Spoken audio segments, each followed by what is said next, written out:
Alright everyone, hope you're doing well. Today we're doing 3.03 radical equations. Make sure it's in your table of contents. And now, as you're beginning with this, because the last class we were graphing radical equations, where we noticed if you cannot square root an input, you can get a negative number, so therefore parent function can have negative x values, and as well as the square root of any value is always going to be positive, and so we can have a negative y values unless the transformations are occurring. And so here are the examples of extraneous solutions. Extraneous solutions is when x equals a value that do not result in a substituted satisfied equations, and therefore it's called a false identity.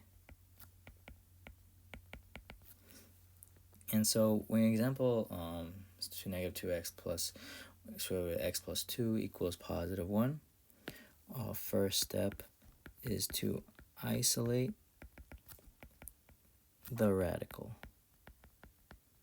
So because this is my radical, I'm going to operate positive negative 2x by adding 2x to both sides.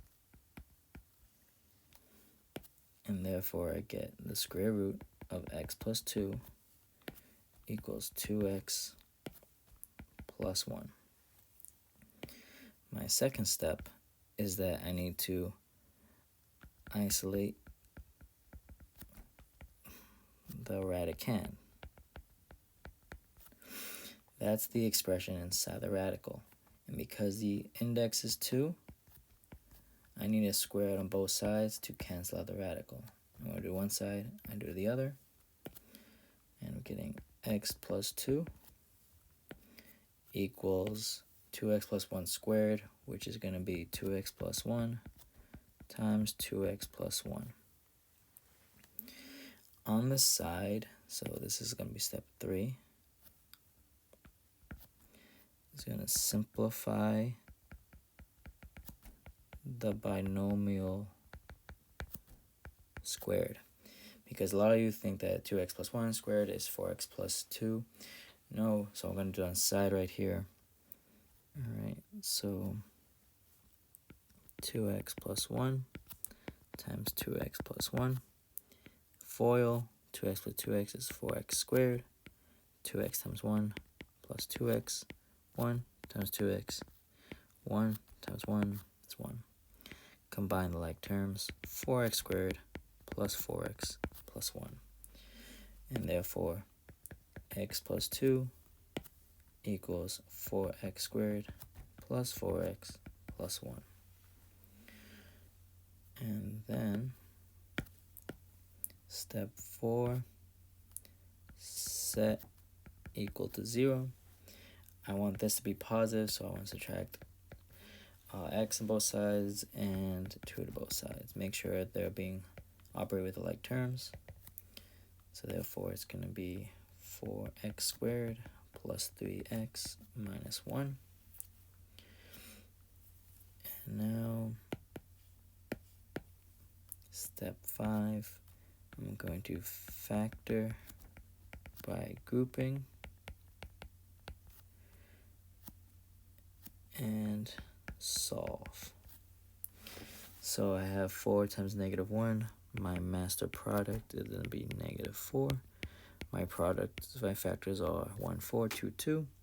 For it to equal positive 3, the greater value must be positive. So my factors are going to be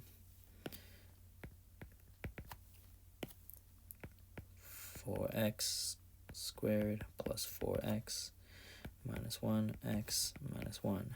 Because again, 4x minus 1x is 3x, so that checks out. And so now 0 equals factors left. I'm going to factor out GCFs of both groups, which is 4x plus 1, which is negative x plus 1. 0 equals factor out the like binomial, the common binomial, the GCF, that is a binomial, and then remains becomes another binomial. As we're solving,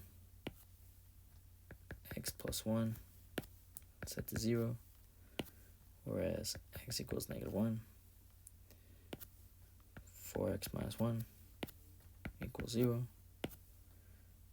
4x equals 1, x equals 1/4. Now pause right here to make sure you have all this. Okay, so when it comes to extraneous solutions, we have to determine which of these solutions are of false identity, if any. Sometimes they're not. And so what we call it is checking for a solution.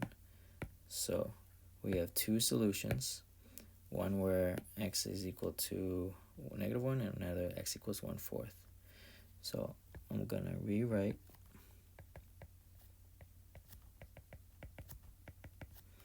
both of them.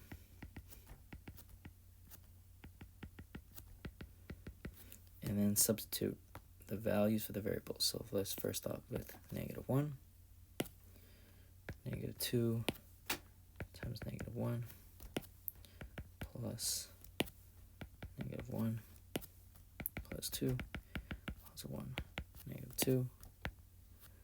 And this would be 1/4 plus the square root of 1/4 plus 2 equals positive 1. So doing all these operations, we find that 1, 2, 3, yeah, this is negative 3. No, plus is positive 3, and that does not equal positive 1, but this is 1, and that equals positive 1. And so this is a false solution, this is a true solution, this is true false identity, true identity. This is an extraneous solution when x equals negative 1, and this is a real solution when x equals positive 1/4. Boom. So checks out, not so much. And so why would we have a radical function? So why would a radical function have an extraneous solution? Is because a radical function may have an extraneous solution because squaring a value may have a solution that does not maintain equivalency. Because when you square a root of value, like even like 64, you have positive 8, negative 8. One of these could not, again, maintain equivalency if we substituted. That's all for the notes for today. Here's a full screen. Thank you. Have a great day.